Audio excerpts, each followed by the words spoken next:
Olá, bem-vindos ao canal Matemática e Aviões, e desta vez daremos continuidade ao nosso estudo de caso da disciplina de Sistemas Lineares, em que estamos analisando o comportamento de uma tensão elétrica em um circuito RLC paralelo. E o nosso objetivo é justamente encontrar a resposta de entrada nula para esse sistema. Muito bem, assista os outros dois vídeos, a parte 1 e a parte 2, para que você consiga entender de maneira ampla como a gente chegou nesse resultado aqui e também como é que é o comportamento dessa resposta de entrada nula em função das raízes do nosso polinômio característico chamado Q de D. E também para entender esse resultado, que a nossa resposta de entrada nula derivada no ponto zero vai ser igual a menos 5 sobre RC, porque são fatos que nós utilizaremos na resolução do item C. Então, no nosso item C, a nossa resistência agora vai ser 6,25 ohm, a nossa indutância continua sendo 1 Henry e a nossa capacitância continua sendo 10 milifarad. Qual é o procedimento prático? A gente vai substituir os valores de R, C e L na nossa equação característica para que a gente consiga determinar as raízes desse polinômio característico. Fazendo isso, nós vamos discutir se essas raízes são reais e distintas, reais e repetidas ou complexas. Dada essas opções, a gente sabe qual é o formato assumido pela nossa resposta de entrada nula. Então vamos lá. Vamos começar substituindo aqui nessa equação os parâmetros R, L e C. Muito bem, então essa equação que a gente denominou de equação fundamental vai ficar y0 de t, que multiplica d ao quadrado mais d sobre rc. D dividido por r, o nosso r é 6,25, vezes o nosso c, 10 vezes 10 a menos 3. Mais 1 sobre LC. O nosso L é 1 e o nosso C, 10 vezes 10 a menos 3. Muito bem. Esse produto tem que ser igual a zero. Agora a gente precisa resolver essa conta aqui, resolver essa conta aqui. Isso aqui nós já sabemos que é 100. Quanto é que será que dá 1 sobre 6,25 vezes 10 vezes 10 a menos 3, né? Colocando isso aqui na nossa calculadora, a gente obtém que esse quociente aqui, que acompanha o termo D, vai dar 16. Então, a gente pode trocar tudo isso aqui por 16. Então, nós teremos D ao quadrado mais 16D, mais isso aqui vai ser igual em todos os nossos casos, né? Item A, item B, item C. A gente já viu que isso aqui é 100. Então, vou trocar isso aqui por 100. Mais 100. Muito bem, isso tudo tem que ser zero. Diante disso, a gente calcula agora as raízes do nosso polinômio característico Q de D, para a gente discutir que tipo de raiz nós temos. Então, vamos determinar por delta as raízes dessa equação. D ao quadrado mais 16D mais 100. Então, vamos tirar o delta dessa equação.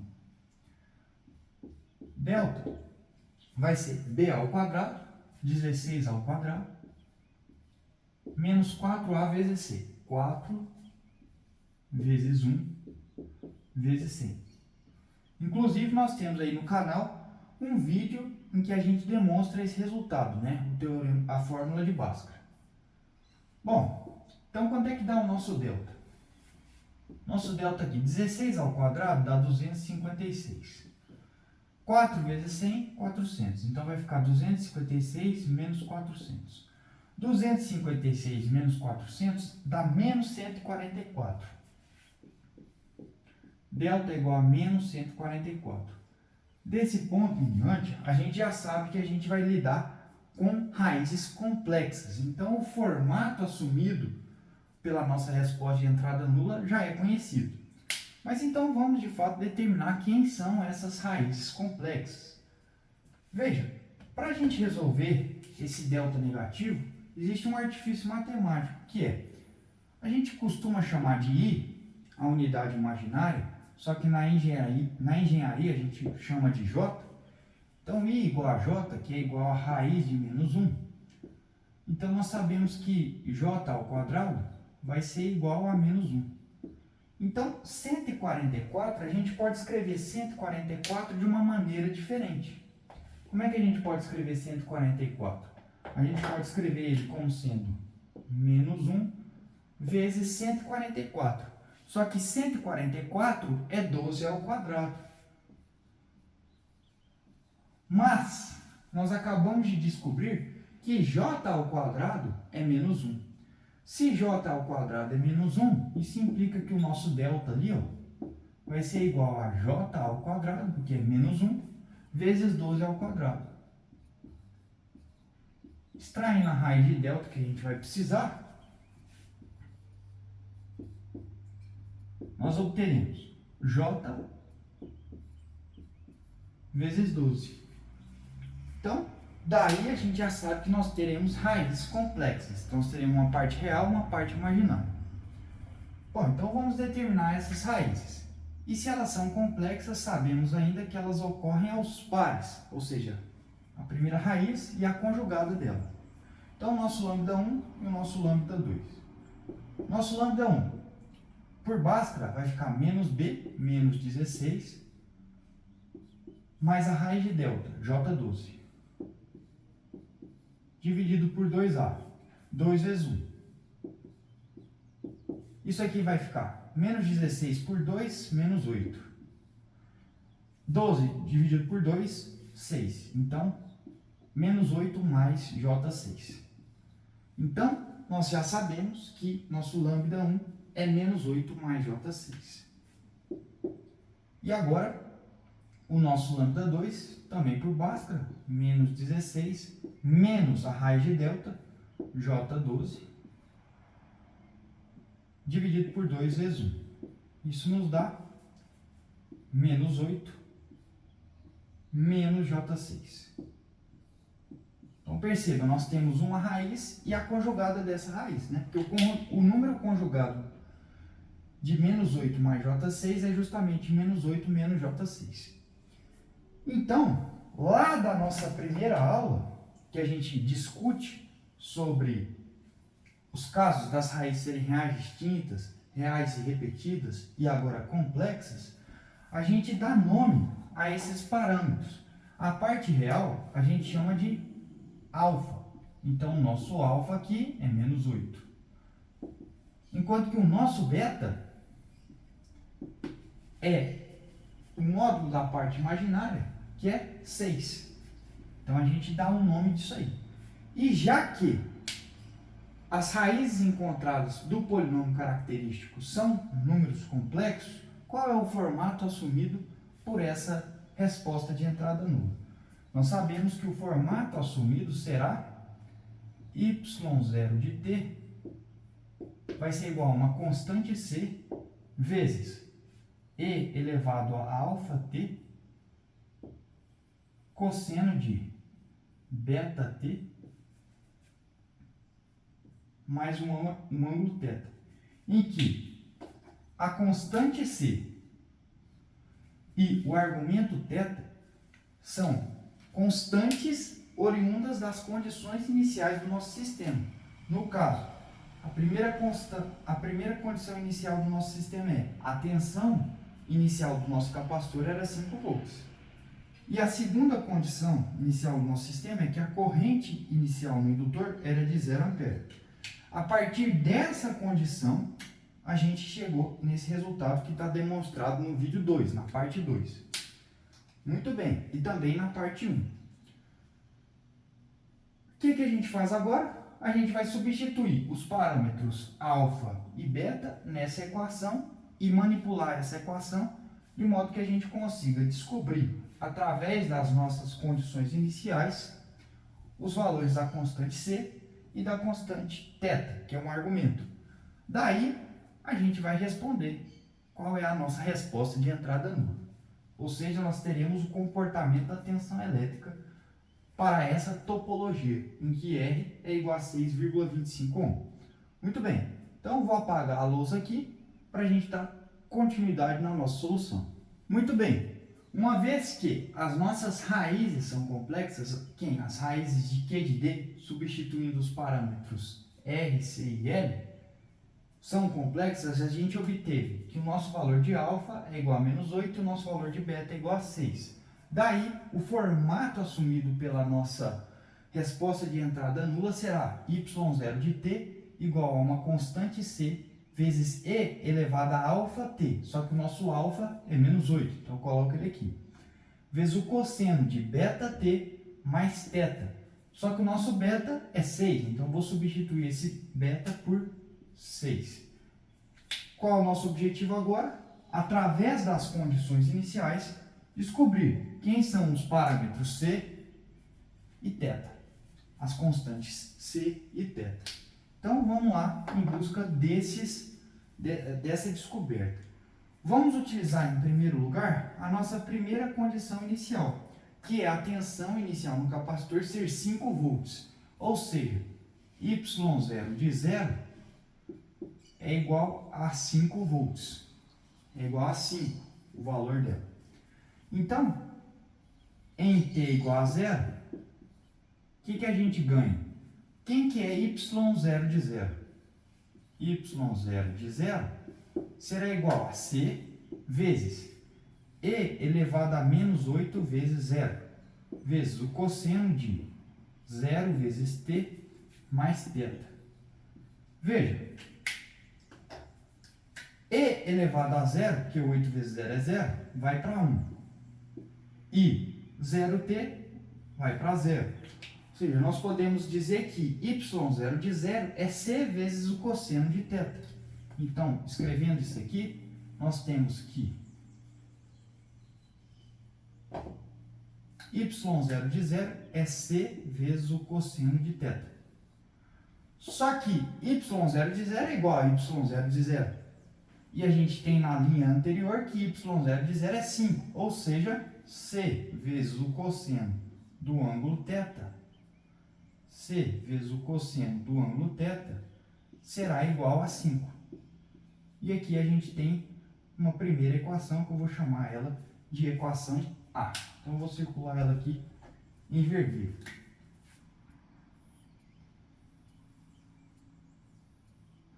Então, essa aqui é a nossa equação A. Agora, como é que a gente vai achar outra equação para que a gente consiga determinar quem é C e quem é θ? Então, a gente vai precisar de outra equação que relacione o ângulo θ com a constante C. Para isso, a gente vai usar essa informação, que y0 derivado no ponto 0 é menos 5 sobre RC. Então, em primeiro lugar, eu vou derivar toda essa expressão, uma vez que eu preciso dela derivada. Então, vamos lá. Derivando,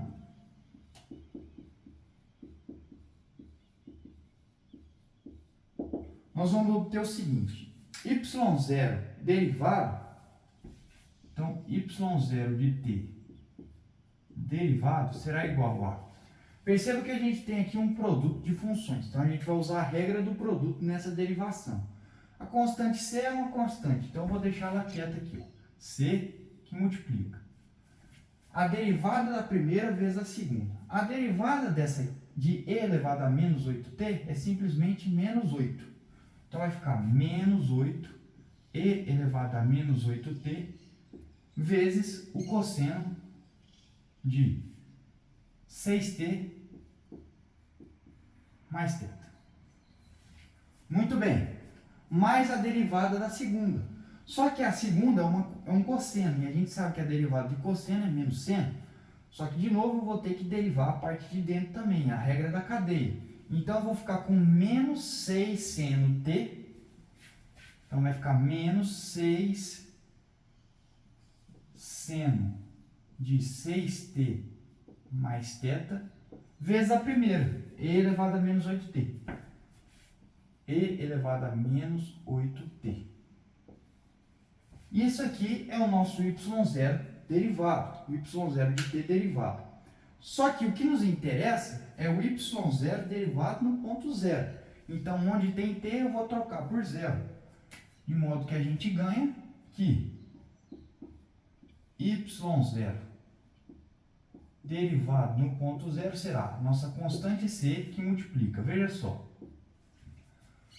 Aqui vai para 1, né? Porque vai ficar e elevado a zero. 1. Então vai ficar menos 8 cosseno de 6 vezes 0, 0. Então cosseno θ. Menos 6 vezes seno de 6 vezes 0, 0. Então seno θ. Vezes e elevado a zero. 1. Então fica assim.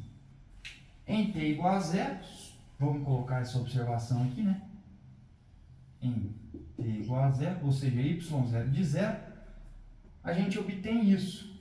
Portanto, o nosso y0 de 0 é igual a menos 8c cosseno θ menos 6c seno θ. Então, nós temos essa informação aqui. Como é que a gente vai saber o resultado dela? Ora, substituindo y0 de 0 igual a menos 5 sobre rc. Então, vamos lá. y0 derivado no ponto zero, a gente sabe que é menos 5 dividido por rc. 6,25 vezes 10 elevado a menos 3. Olha, do nosso resultado ali anterior, a gente sabe que 1 dividido por 6,25, opa, faltou um menos aqui. 1 dividido por 6,25 vezes 10 a menos 3 dá 16. Então, esse quociente é 16 vezes 5, só que vezes menos 5. Então, isso aqui dá menos 80. Então, nós já sabemos que y0 derivado no ponto zero, y0 derivado no ponto zero é igual a menos 80. Então, eu vou igualar isso aqui a menos 80. E sabemos ainda mais que c cosseno θ é igual a 5. Então, a gente pode substituir c cosseno θ por 5. Primeiro, vamos igualar a 80 e depois façamos essa substituição. Então, nós temos menos 80 é igual a menos 8c cosseno θ. Só que c cosseno θ da nossa equação A equivale a 5. Então, vezes 5. Menos 6c seno θ. Muito bem. Veja que está todo mundo negativo aqui. Então, eu vou multiplicar toda essa equação por menos 1. Multiplicando tudo por menos 1, vai ficar tudo positivo aqui. Daí, o que a gente ganha? Que 6c seno θ vai ser igual a 80 menos 8 vezes 40. 80 menos 40 dá 40. De modo que 6c seno θ é igual a 40.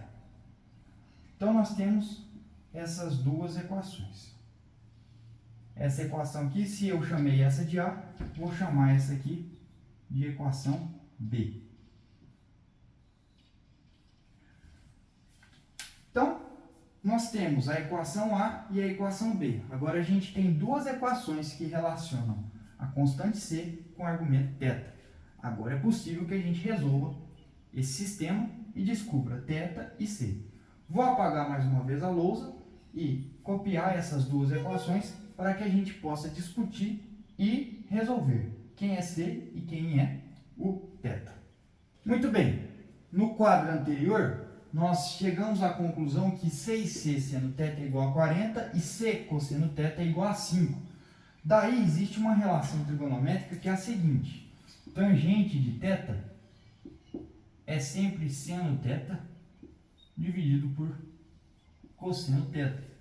E veja que se eu dividir a equação B pela equação A, eu forço o aparecimento de seno θ dividido por cosseno θ, que é tangente de θ. E se eu souber quanto é a tangente de um ângulo, é capaz de a gente descobrir qual é esse ângulo pela função arco tangente, ou seja, é o arco cuja tangente tem aquele valor. Então, dividindo B sobre A membro, significa eu vou dividir o lado esquerdo da minha equação pelo lado esquerdo da minha outra equação, o lado direito da equação B dividido pelo lado direito da equação A. Então vai ficar 6c cosseno θ. Desculpa, 6c seno θ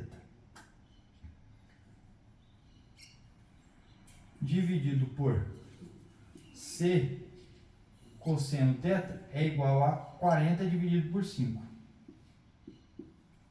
Veja só. O c com c vai embora.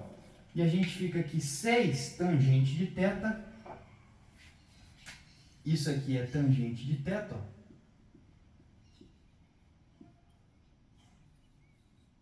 6 vezes a tangente de θ é igual a 8. 40 dividido por 5. Ou seja, a nossa tangente de θ é igual a 8 sobre 6.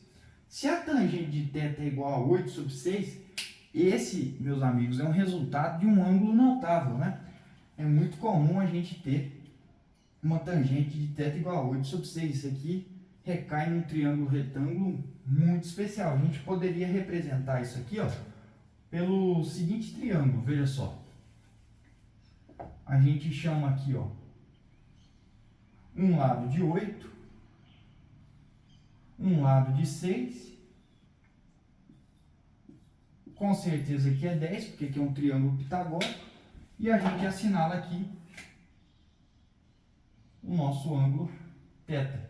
De modo que a tangente de θ é igual a 8 sobre 6. E a gente já descobre quem que é o cosseno de θ. Cosseno de θ é cateto adjacente dividido pela hipotenusa. Então, daqui a gente já descobriu que o nosso cosseno de θ é igual a 0,6. E aí a gente já consegue descobrir o valor de 6.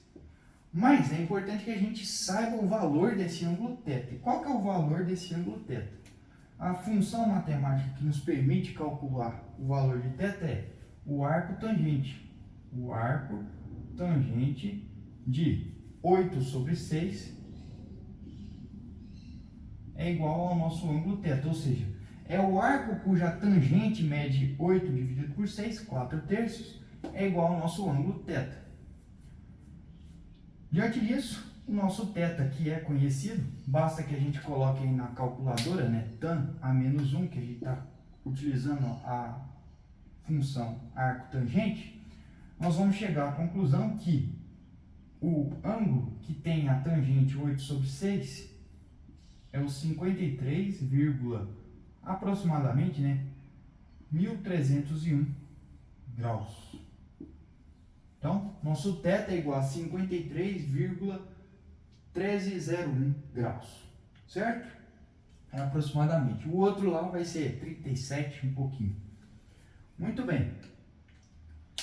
Feito isso, agora a gente é capaz de descobrir o nosso valor de C. Vamos utilizar na equação A, por quê?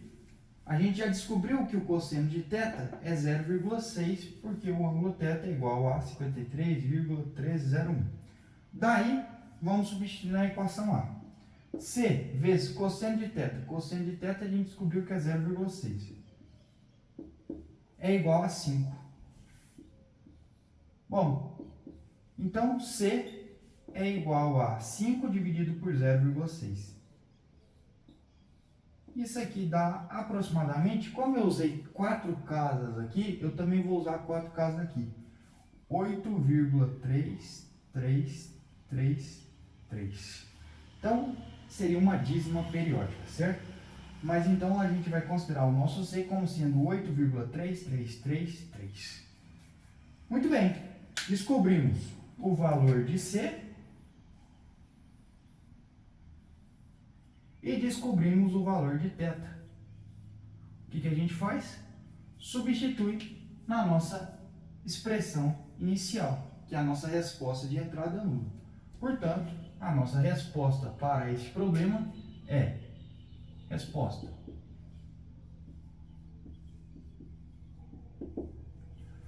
y0 de t, a nossa resposta de entrada nula, vai ser C. Quem é C? 8,3333. 8,3333 vezes E elevado a alfa t, só que o nosso alfa é menos 8, menos 8t, vezes o cosseno de beta t, o nosso beta é 6, mais θ. O nosso θ é 53,1301. Mais 53,1301 graus. Mas, como a gente está analisando uma tensão elétrica, eu vou colocar aqui a unidade da nossa resposta de entrada nula. Volts, como é uma tensão elétrica. Tá aí. Fizemos 3 casos. Raízes reais e distintas, raízes repetidas e, por fim, raízes complexas. Esse é o algoritmo prático para resolver problemas desse tipo. Agora, se fosse um circuito RLC série, aí com certeza modifica um pouco a estruturação da nossa equação característica? Sim. Neste caso, a análise é a tensão elétrica, a nossa saída é a tensão elétrica. Poderia ser uma corrente elétrica, a saída do sistema. Então, depende, a estruturação da equação característica depende da topologia do circuito. No caso, a gente está trabalhando com um RLC paralelo. Se fosse série, como eu disse, poderia ser diferente. Depende também da nossa saída. A nossa saída vai ser uma tensão elétrica? Vai ser uma corrente elétrica? Vai ser uma potência elétrica? Então, depende daquilo que nós estejamos analisando. De qualquer modo, espero ter ajudado os senhores e até uma próxima oportunidade.